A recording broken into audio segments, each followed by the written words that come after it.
कैकेयी सोच रही हैं कैसे करी दीदार।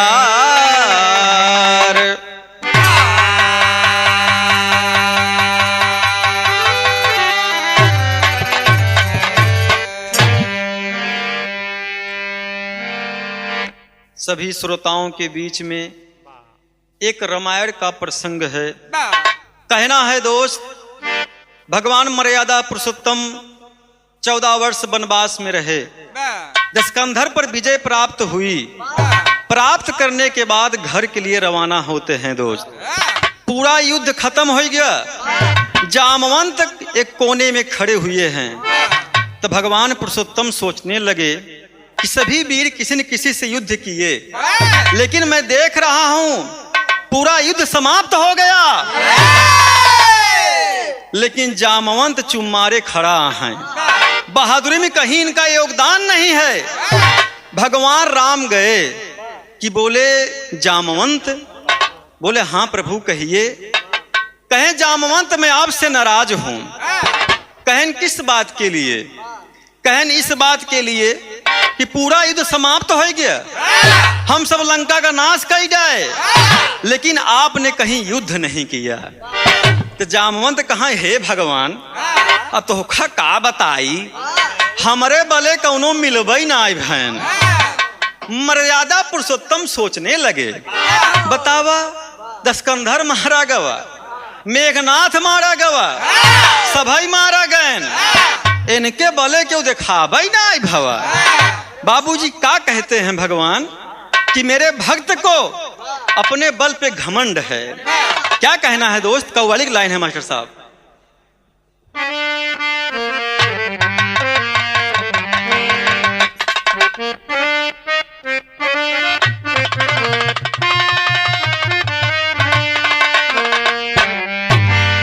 महबूबे खुदा है कि महबूबे खुदा है, अर्ज मेरी साहिल पे इनायत कर देना। महबूबे खुदा है, अर्ज मेरी साहिल पे इनायत कर देना।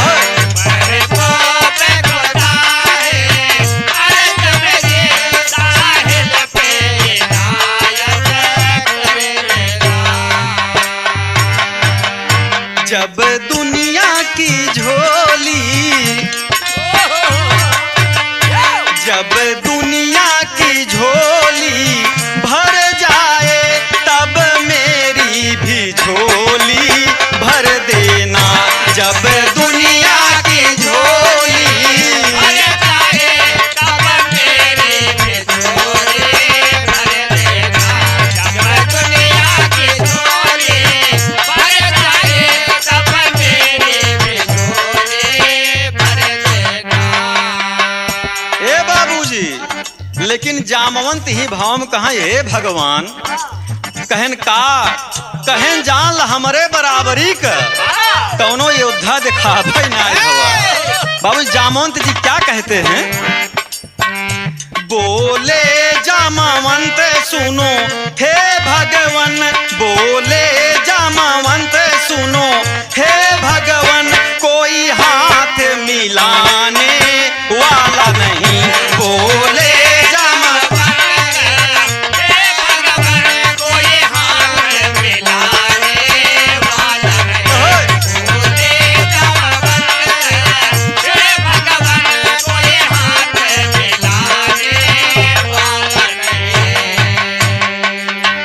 भला किससे बताओ।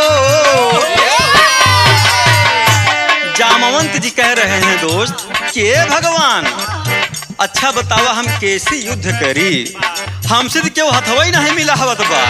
का कहें बाबूजी? भला किससे बताओ युद्ध करूं, कोई मुझको हराने वाला नहीं। भला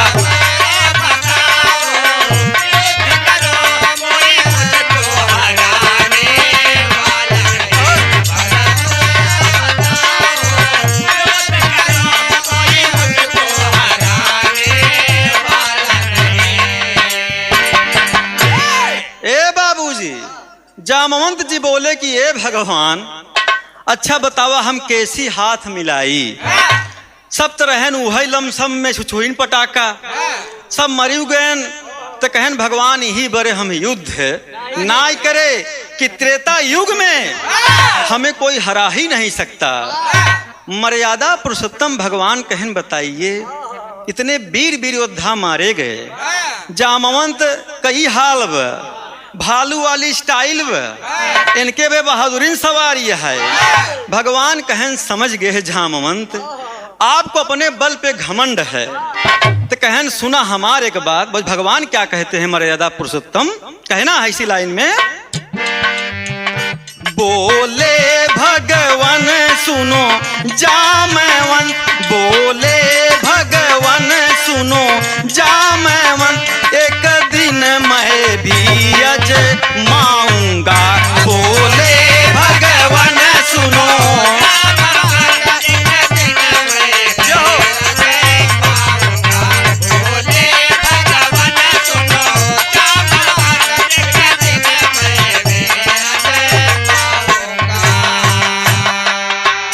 देखूंगा कितना,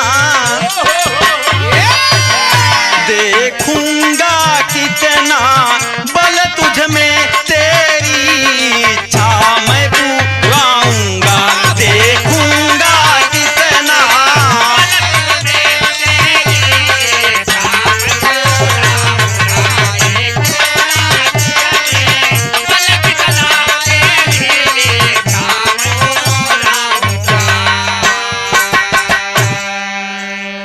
बाबूजी जामवंत जी है बोलेन। तो भगवान कहन ठीक है जामवंत जी, एक दिना हमहू देखब तो कितना बलशाली हया। कहन जामवंत जी अभी तक आप रहेंगे, द्वापर युग का समय आएगा, मैं आपका इच्छा पक्का हम पुराई देवे। कहन ठीक है भगवान। तो हनुमान जी देखा तहाँ एकदम मायूस खड़ा है। कहन हनुमान जी आपका काहे कष्ट होता है। कहन भगवान हमका कष्ट यहाँ बड़े होता है, सबका तो महान महान योद्धा तू मारी डाया, छुछुई पटाका हमका दे है। कहन ओहो मैं समझ गया। कहन भगवान हमरो जोड़े कौनो योद्धा ना मिला, इत आपके साथे आपका दास रहे, आपके सहायता में हम कूद गए। भगवान समझ गए मेरे दोनों भक्तों को बहुत घमंड है अपने बल पर। तो कहन हनुमान सुना जामवंतों का है तोहरो मनबा, तो आप रहेंगे द्वापर युग तक, आपका इच्छा वहां पूरी होगी बाबूजी। कभी ने टेरी का भाव दिया,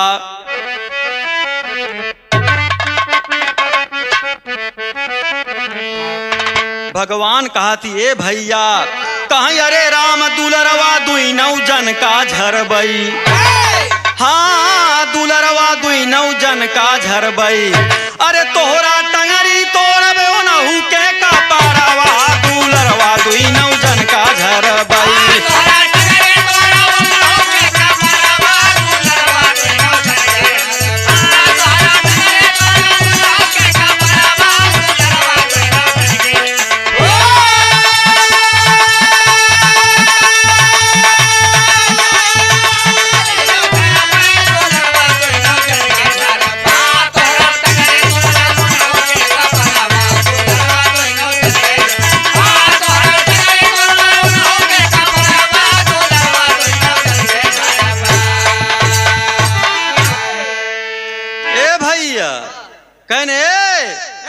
तोहरा टंगड़ी तोड़ब ओनहु के कपड़वा, दुलरवा दुई नौ जन का झरबई। हे बाबूजी भगवान पूरी टीम सजाए अयोध्या के लिए प्रस्थान कर दिए कि चलते हैं वहां पर हमारा भाई भरत लखत हुई ही, कैकेयी महतारी लखत होई, कौशल्या लखत हुई ही, पूरे अवधवासी लगते होंगे। और चलते हैं तो क्या कहना है शेर के भाव मास्टर साहब, बातों से पैनी कोई भी छुरी नहीं होती, बातों से पैनी कोई भी छुरी नहीं, इंसान की हबिस कभी पूरी नहीं, श्री राम अयोध्या को लौटे जीत के लंका, बजने लगा अवध में विश्व विजयी का डंका, दुनिया के कई राजा थे जो सपना सजाए, कुछ ऐसे भी राजा थे जो ना लौट के आए। भाई से भाई मिल रहे सबको मिली खुशी, भाई से भाई मिल रहे सबको मिली खुशी। कौशल्या सुमित्रा मगन कैकेयी है दुखी।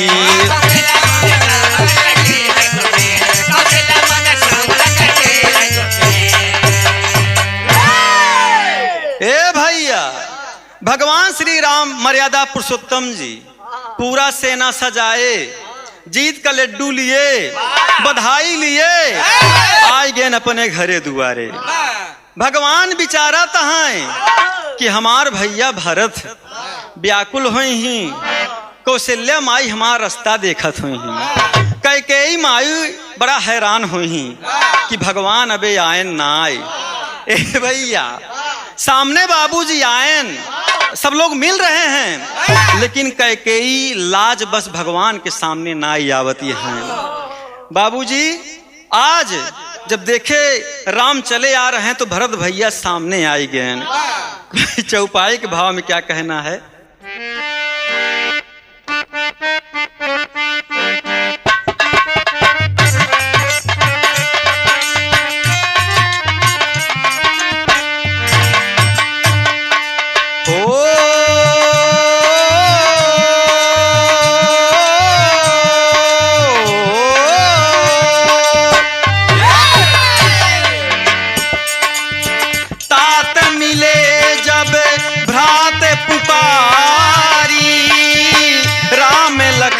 संग सीता प्यारी,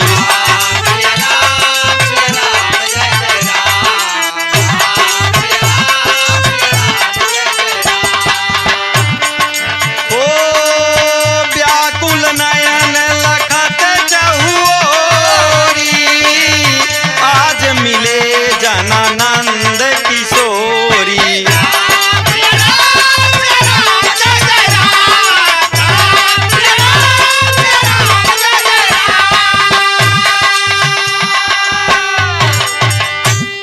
ए भैया, पूरे अवधवासी सब सामने आए हैं दोस्त। आज ही भाई का प्यार देखा ही बरे कि कैसे आज भगवान मिले ही सबसे। बाबूजी भरत सामने आए, भरत रो रहे हैं, आंख से आंसू बह रहा है, कह रहे हैं प्रभु आपके याद में, आपके प्यार में आज भरत बेसहारा है। बाबूजी भगवान राम जी भरत को अपने गले लगा लिए, कहें भरत अरे ऐसे नाय महान हा, हमारे बहुत महान भाई आप हो। बाबूजी भरत कहते हैं कि ये भगवान जौन दिन से आप चला गया ये अयोध्या नगरी बहुत सुनसान हमका लागत है। भरत का यहाँ जीना हराम है, खाना हराम है। बाबूजी आज भरत क्या कहते हैं? मर्यादा पुरुषोत्तम से कहना है दोस्त, ये सभी भाई का प्यार है। क्या कहना है?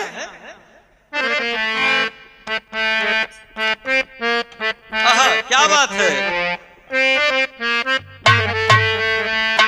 ए भैया, भाई भरत कह रहे हैं, अपने बात को बता रहे हैं कि हे प्रभु आप कितना हम मानित, कितना चाहित बड़े भैया। क्या कहते हैं बाबूजी?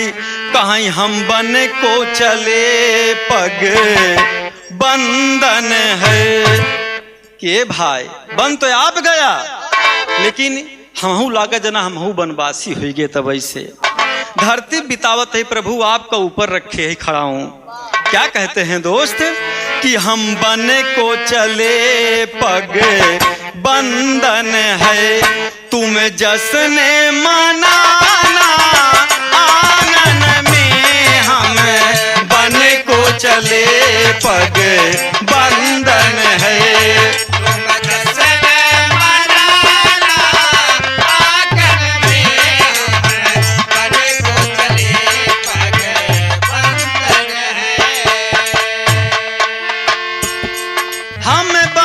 चले पग बंधन है, अरे तुम जश्न मनाना आंगन आंगन में।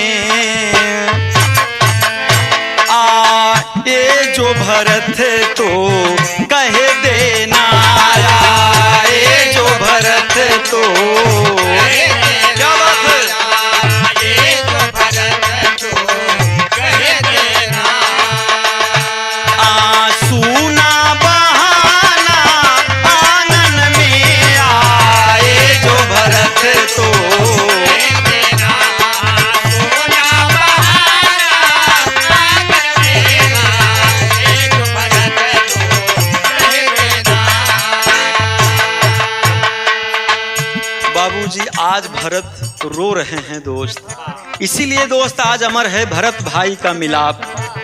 बाबूजी कहते कि ए भगवान, आप तो बन को चले गए प्रभु, आप बिना भाई का हाल भवटे हमारे हमसे पूछा प्रभु आप।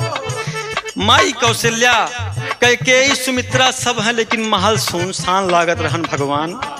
का कहें अपने महतारी का हम बहुत सताए हैं प्रभु, आपके वियोग में आपके प्यार में का कहें बाबूजी। कौशल्या सुमित्रा माँ को मैंने दिल से प्रभु जी प्यार किया, प्यार किया। कैकेयी अपनी माँ को तो कैकेयी अपनी माँ को तो कैकेयी अपनी माँ को तो मैंने सदैयों से कार्य किया। कैकेयी अपनी माँ को तो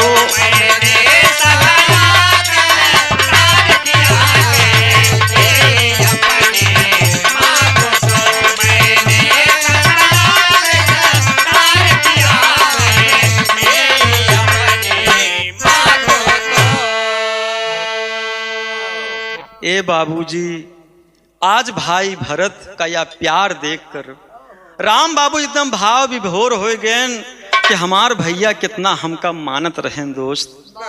बाबूजी भरत बता रहे हैं कि प्रभु हम कौशल्या माई के कभू तकलीफ ना दे, सुमित्रा कभू तकलीफ ना दे, लेकिन जान अपने कैकेयी माँ का जब से आप प्रभु जी बन को चले गए हमने कभी नहीं माना।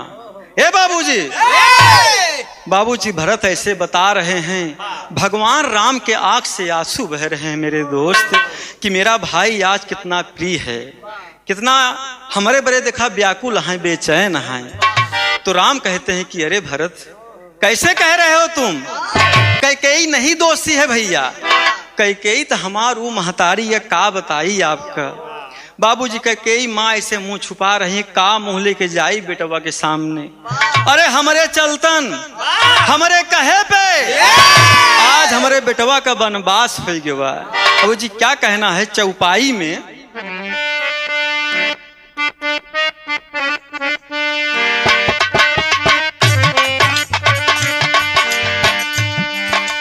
हो ताते सुनते जब तीखी बानी, कैकेयी माँ कृपा निधानी।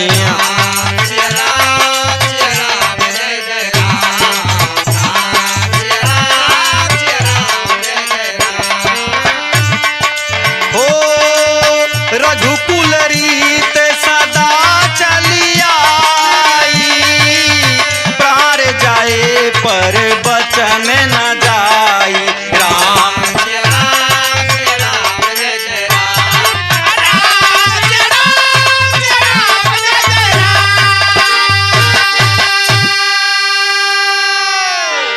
ए भैया, आज मर्यादा पुरुषोत्तम भरत भाई की ऐसी बात सुन के कहते हैं कि ए भैया ये हमारे पुरखन का जगाई चीज है।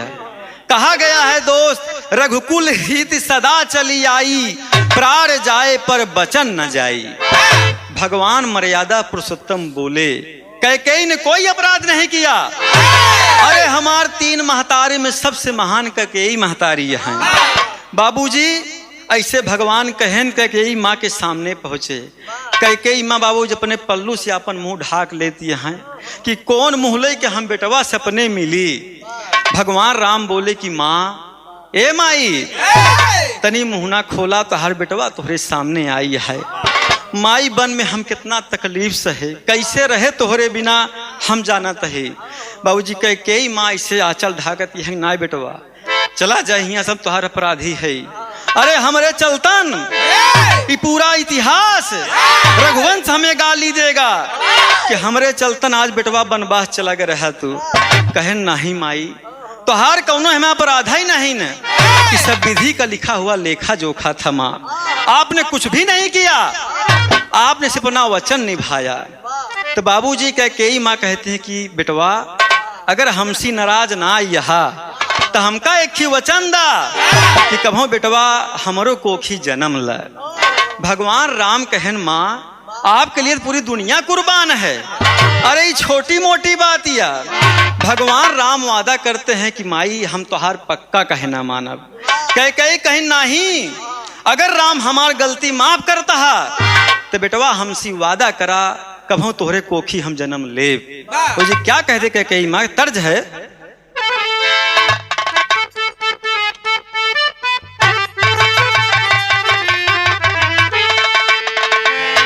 ए भैया नीलेश एक ही सरबिया रहन कभो कभो मार ले 70 वाली और निकल जाए रोडी पे तो दुल्हनिया बड़ी हैरान हो जाए कि भगवती गारा डेली पी के आवत है। उनका नाम रहन मंगरू मंगरू और मंगर मंगर पीते रहन हैं। दुल्हनिया बाबूजी का कहा दिया है कि ये सखी हमार देखा कैसे दुल्हा बा।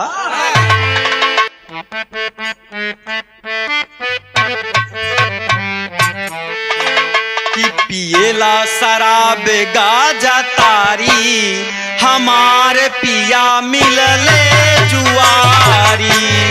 पिएला शराब गाजा तारी हमारे पिया मिलले जुआरी। पिएला शराब गाजा तारी हमारे पिया मिलले जुआरी।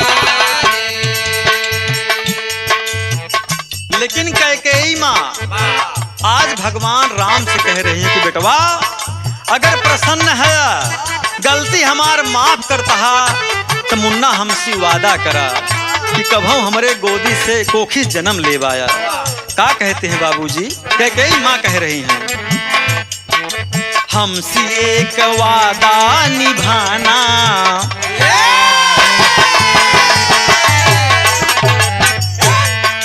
हमसे एक वादा निभाना हमारे बेटा गोदिया में आना। एक वादा निभाना हमारे बेटा गोदिया में आना। एक वादा निभाना हमारे बेटा गोदिया में आना। कई माँ संकेत करती हैं कि बेटवा तय हमार बतिया ध्यान दा। क्या कहती हैं बेटवा से हमारे बेटवा लिहला जनमावा। बेटवा से हमारे बेटवा लिहला जनमावा। बेटवा से हमारे बेटवा लिहला जनमावा। तब हम जनबई माफ किहला ललनावा। तब हम जनबई माफ किहला ललनावा। तब हम जनबई माफ किहला ललनावा। हमनी के इच्छा पुराना हमारे बेटा गोदिया में आना। हमारे बेटा गोदिया में आना। हमारे बेटा गोदिया में आना।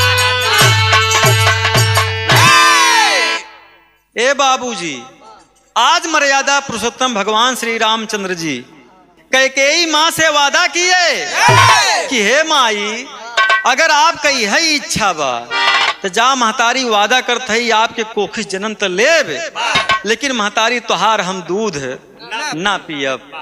कहीं ठीक है बेटवा अगर हमरे कोख से जन्म ले लेबा तो जाना बेटवा हमार सारी गलती माफ कर दे है। भगवान राम वादा किए बाबूजी और उसके बाद भगवान चलते हैं सामने आए गुरु वशिष्ठ जी कहन ए बेटवा राम कहन बोला गुरुदेव कहन आपके पिताजी का पिंडदान अभी बाकी है पहले जा बेटवा पिंडदान करके चला आवा बिना आपके पिंडदान दे पिताजी तोहरे मुक्ति ना पाई। हे बाबूजी भगवान बाबूजी पूरी सेना को वहीं रोक दिए।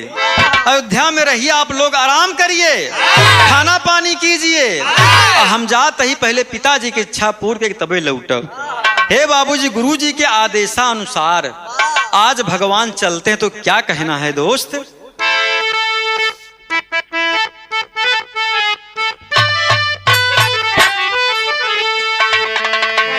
देखा ये सब पुरान गीत रहे हैं आज तो देखा तहा नई की पतर की महीन की सब आवत यह है लेकिन देखा ये सब माटी गीत रहन दोस्त का कहत रहे हैं? कहीं पटना से बैदा बोलाईदा,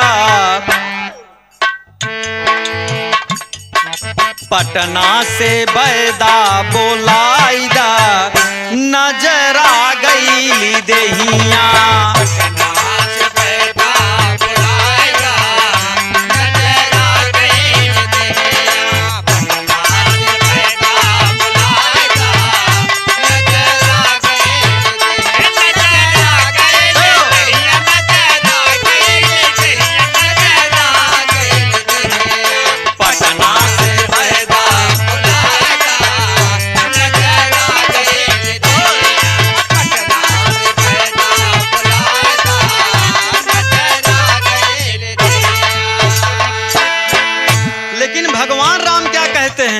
गुरुजी मेरे भरत भाई थे, उनसे पिंडदान करा दिए होते, मेरी राह आप क्यों लख रहे हैं?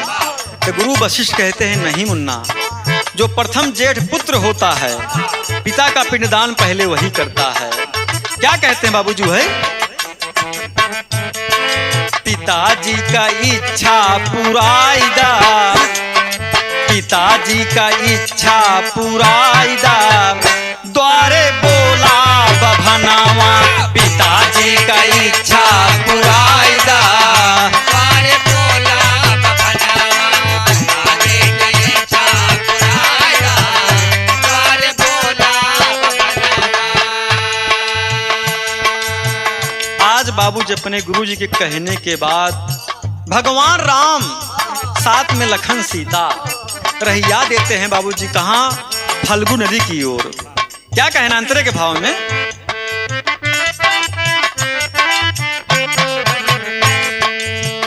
जेठ पुत्र जो करी पिंड दानवा, जेठ पुत्र करे पिंड दानवा, जेठ पुत्र करे पिंड दानवा, मुक्ति मिली अमर होई जाई तनावा,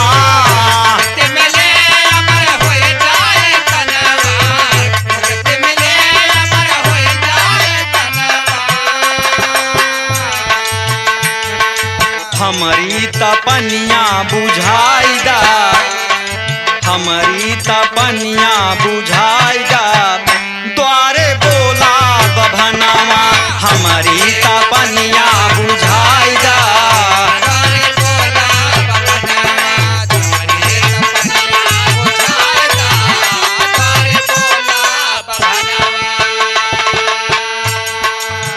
ए बाबूजी, आज गुरुजी के कहने पर मर्यादा पुरुषोत्तम भगवान जी मटकी दोस्त उठाए चल दिए घाट की ओर। और पहुंचते बाबूजी क्या कहना है अंतरे के भाव में?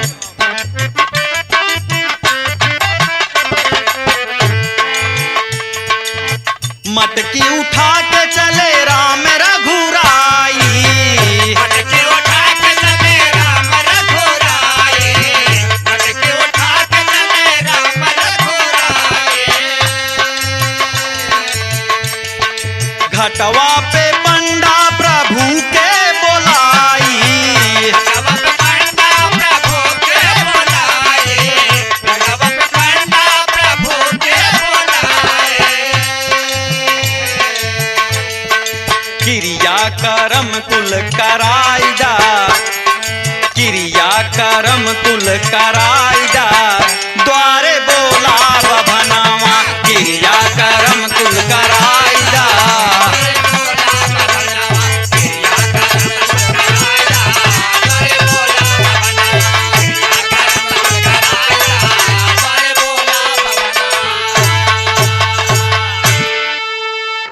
ए बाबूजी भगवान राम सीता और साथ में लखन भाई चल दिए दोस्त। फल्गु नदी के पास आके पहुंचते हैं तो एक पंडा देखा भैया पहले सब होत रहे हैं, वो बतावे घाटे पहुंचे कहे तोहरा आजा पुरखा बाबा सबका पिंडा पारे है। भगवान राम को बुला ये आवा, महाराज ऐसे ना आया। तो भगवान राम देखत है कि यार इधर पंडाया, लेकिन ये हमका काहे बोलावत है? फिर कहत बा ऐसे ना आवा, ऐसे ना आवा। भगवान राम पहुंच गए। कहन बतावई, कहन देखा तोहार सब कहम पुरोहित है, तोहार राजा पुरखा सब कपिंडा हम हिन पारे है। तो राम कहन जैसे आपका आज्ञा बतावई। कहन बतावा कैसे आना हुआ। कहन हमरे पिताजी का कब्बई स्वर्गवास हो गया, हम उन्हीं का पिंडदान कराई आई है। तो पंडवा लगे बड़ा बढ़िया जुआर फिट कहन का नाम बा आपके पिताजी के। कहन राजा दशरथ। कहन ओ हो वो तो बाबूजी बड़े प्रतापी राजा थे, बड़े महान राजा थे। ठीक है उनकर पिंडदान हो जाए। अब लगा सोचे कनवा पंडा लहान तो बड़ा बढ़िया बा, राजा महाराजा खूब दानो पुण्य करथिन। कहन ठीक है बाबूजी, एक पत्थरा निकालेन और महाराज को लिखाई देहन, पंडा महाराज को लिखाई देहन कि जाए कुछ सामान हम दे थे, जा आप लई के चला आवा। राम और लखन चल दिए बाबू सामान लाने के लिए, और सीता मैया वहीं पर हैं। पंडा अपन लगा काम करे, एक ही गैया बान्ही बा, और बाबूजी नदी में पानी है। तो बाबू दशरथ जी सामने आए। दशरथ जी जल से निकले, कहे ए सीते मैं बहुत भूखा हूँ, बहुत भूखा हूँ बेटी, मुझे भोजन कराओ, मुझे भोजन कराओ। जब सीता ऐसे बाबूजी बात सुनती हैं तो देखत यहाँ के बोलता है, तो फिर से आवाज देते हैं दशरथ महाराज जी कि ए सीता हम बहुत भूखान है बिटिया, हम बहुत भूखान है, हमका खाना खिलाई दे।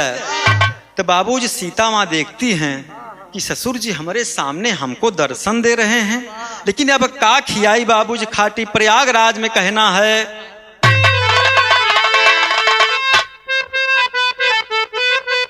भैया ए भैया घाटे किनारे ए मास्टर, सीता जी खाली हाथ है, कुछ भी उनके पास नहीं है। वो बिचारत यहाँ हम ससुर को का खियाई दे, आज काव खियाई ही यहाँ। वही कहना है बाबूजी, अरे रुदन करई बबुनी नदिया किनारे, रुदन करई बबुनी।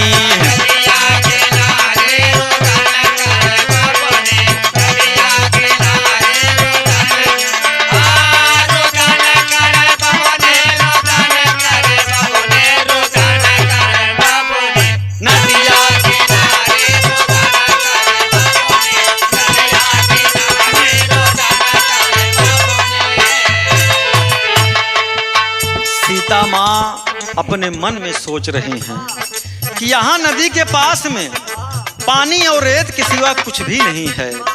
अपने ससुर को बतावा हम का खियाई। विचारत है बाबूजी। पंडव महाराज अपने काम में जुटा हैं, गैया अपन काम करती बा। सीता कहत यहाँ के का बोलाई, कैसी का मंगाई।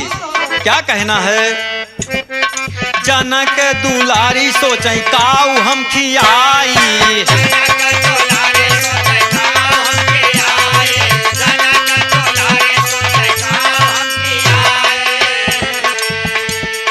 ससुर व्याकुल भैले भूखिया मिटाई।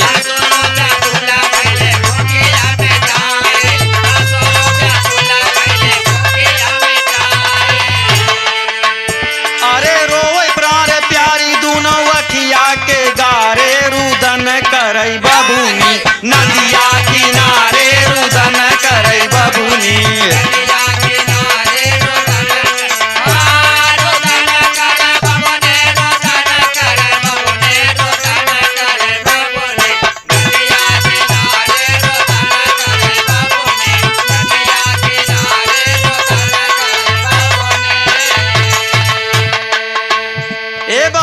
सीता यह विचारत यहाँ रोवत यहाँ कि हम काव खियाई। अब बार बार यही आवाज दे रहे हैं कि सीता मैं बहुत भूखा हूँ, सीता मुझे भोजन कराई दे, हमका कुछ खियाई दे।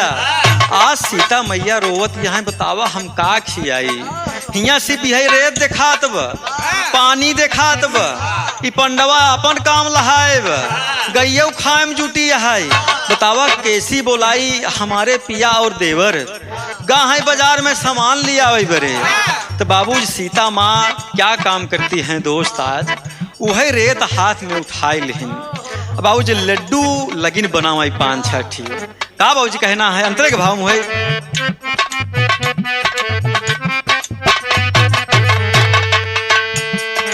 बालू वाला लड्डू खियाइलिन किनारावा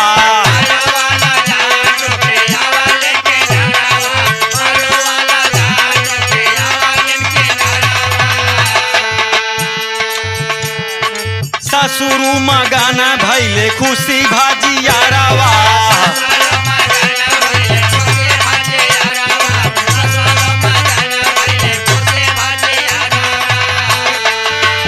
हाँ दई के आशीर्वाद चला गईले कौने धारे रुदन करई बबुनी नदिया किनारे रुदन करई बबुनी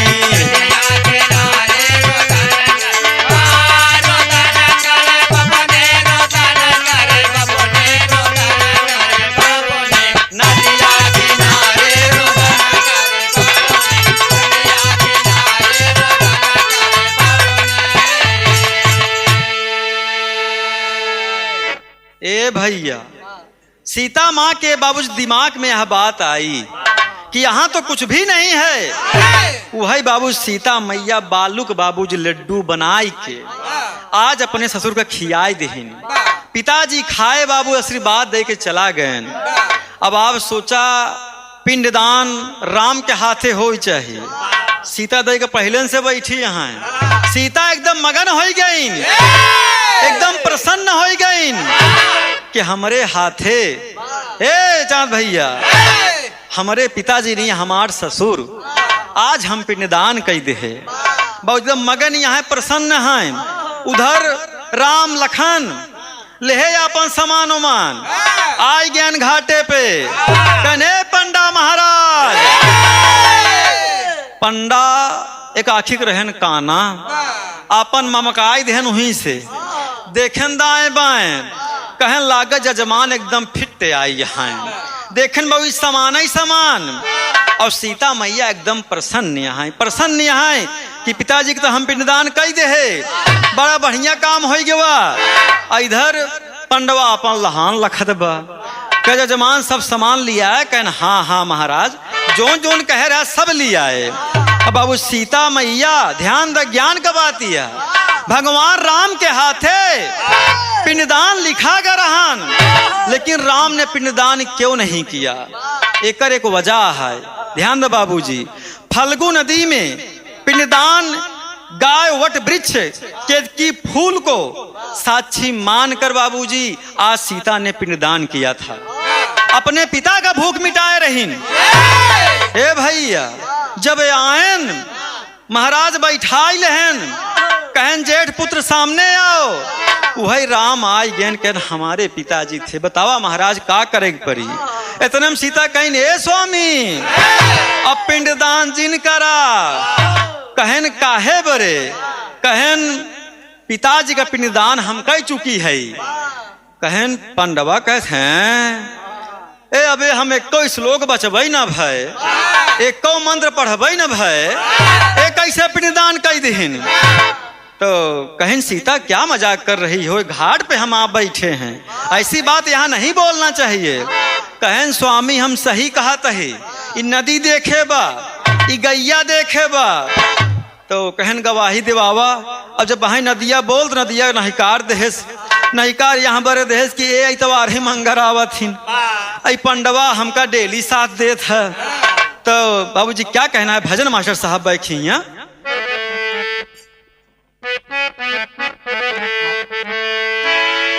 कि उड़ी गईले सुगना अरे पिजरावा के छोड़ के उड़ी गईले सुगना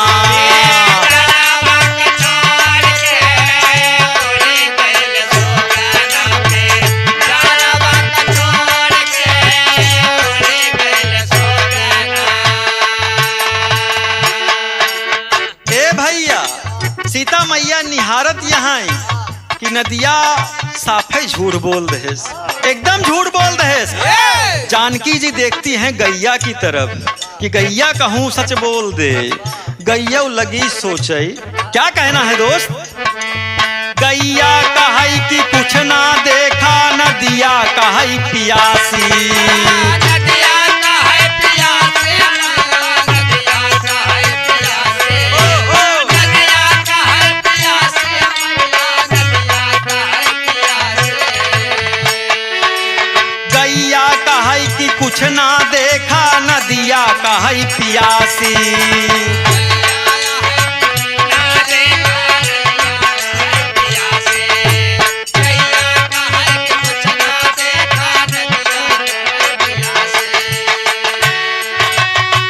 कवन पियारा आज गैले जाग छोड़ के उड़ी गैले सुगना पी जरावा के छोड़ के उड़ी गैले सुगना।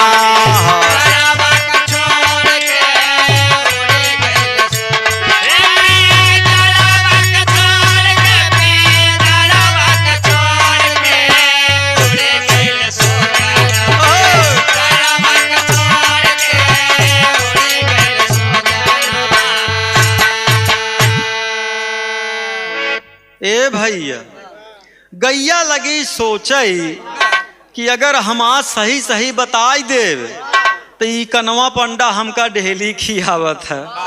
ए इतवारई मंगर आवत हिन, पता नहीं कब ही कब ना ही। नदिया पहले नहीं काट दिया, लगा नंबर गैया। गैया बड़ी शोक में है, उधर जगदम्बा इधर कनवा पंडा। अब केका समझी केका नहीं कारी। अगर वही सच्चाई बताई देव तो पंडवा हमका वही आई दे। अगर झूठ बोल देव तो सीता का दुख और सीता का क्रोध हो नहीं जाने हम का जानी भैया। गैया बड़ी शोक में है। अब सीता बार बार कहती हैं कि गौ माता बोलिए बोलिए आप, हम पिंडदान करे आप देखू ना। गैया फिर विचारत हम का कही। गैया वही नहीं कारते है से कनवा पंडा लगा सोचे जेकर गोसैया वही तरफ बोले बा एकदम सही जात गया। अब बाबूजी वही जगदम्बा को आज क्रोध आ गया दोस्त, एकदम क्रोध में आ गई। बोली ए गैया ए नदिया, आज हम तोहरे सामने पिंडदान करे, ससुर हमार सामने आयन, रेत के बालू का हम लड्डू खियाए और आज तुमने झूठ बोल दिया। वही बाबू सीता श्राप देती है कि जा ई नदी में कभू पानी ना होई, कितना बरसात हो जाई लेकिन पानी ना होई। आज बाबूजी आप लोग जाते होंगे बिहार में गया जिला में देखे होंगे, लाख बरसात होती है लेकिन पानी वहां पर नहीं रुकता। और जब गैया का नंबर लगा कहन गैया तहू एक महतारिन रहे, तहू बताओ झूठ बोल दे, हमार मान सम्मान नाई समझे, तेने एक नारी के साथ नाई दे पाए। हे बाबूजी गैया का माई सीता आज श्राप क्या देती हैं कि जा तू हमेशा मैलई खाबू, एकदम जान ल। पंडवा कहा ये महाराज हे कमवा जल्दी शुरू करा, पिंडदान करा, कहाँ उलझा है। वही सीता मैया क्रोध है आ गया कि ए पंडा मैं तुम्हारे घाट पर आकर पिंडदान की हूँ और आज तोर गैया नहीं कार दहेस, नदिया नहीं कार दहेस, जा हम तहू के शराब देत ही, कितना महाजन हो जाबे लेकिन बिना मांगे तोर पेट। ए भैया यही श्राप है। और रहा सवाल पिंडदान का, सीता ने पिंडदान क्यों किया? वह बात में भैया एक राज है। जब महाराजा दशरथ वन में गए शिकार करने के लिए तो चंद्रकला और उदयन ऋषि का बाबूजी जब उनके पुत्र का वध कर दिए, गैन पानी पियावई बरे तो दोनों वही अंधी अंधा उनका श्राप दे देहन। चंद्रकला दशरथ की बहन थी दोस्त, हाँ तो बहनी का बड़ा वियोग लगा रहन, हमका तू बचपना में जवानी का आलम में निकाल दे रहे, तनिक उदयन ऋषि झाला माला का कई दे रहे, तो जा मेरा श्राप है, बिना बाबूजी नारी का जान ला, पिंडदान करे, आज महाराजा मुक्ति न पौतेन। तो बाबूजी यही वजह है कि जाए के आज घाट पर फल्गु नदी किनारे मैया सीता ने पिंडदान किया, वहीं से आज महाराजा जी को मुक्ति मिली। यही वजह है कि आज उनके जेठ पुत्र मर्यादा पुरुषोत्तम पिंडदान नहीं कर पाए दोस्त। वही अलग भाव में का कहना है,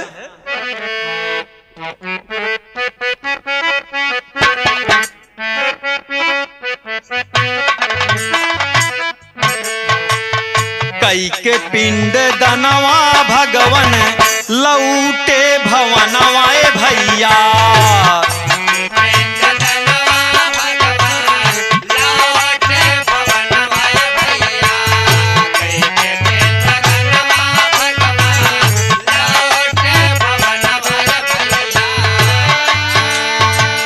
माया के शरीरिया काया गईले सब हेरा।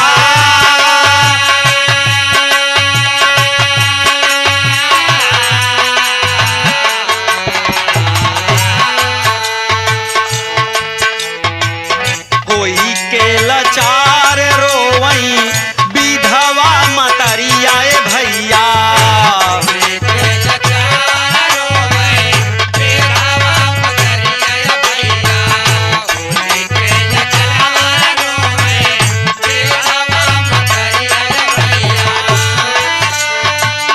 अवध नगरिया राजा राम बनी जा।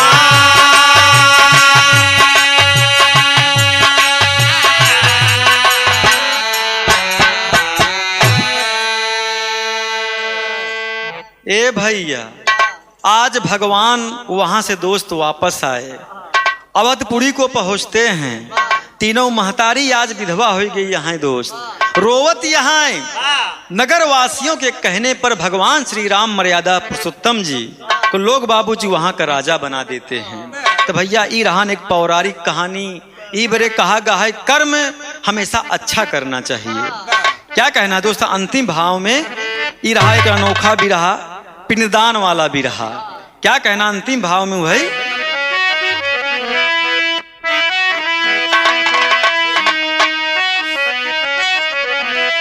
अरे करनी और भरनी जग में जताई दिहले। अरे आज कई के पिंड दनवा बताई दिहले।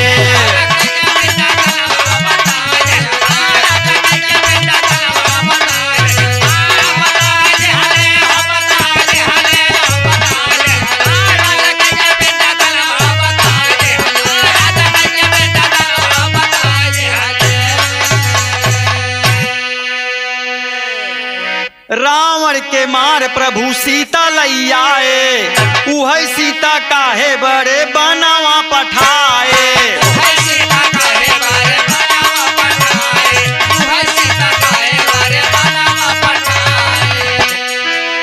अरे प्रजातंत्र राजा दिखाई दिहले।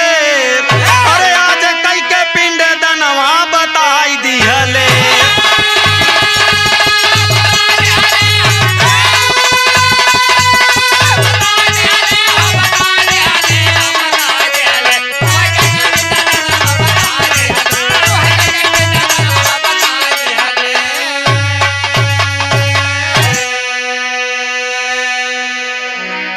ए भैया, ये देखा प्रमाण एक मिला।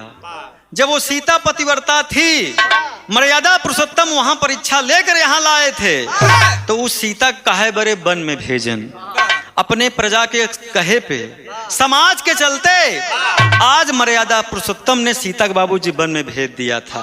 तो ई रहा के अनोखा कहानी, जब जगदम्बा माँ के बाबूजी यहाँ सकून से लोग नहीं रहने दिए, तो आज के समाज की स्त्रियां कैसे रहेंगी दोस्त।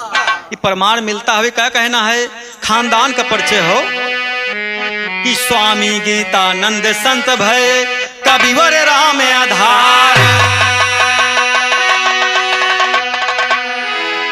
स्वामी गीतानंद संत भय कविवर राम आधार।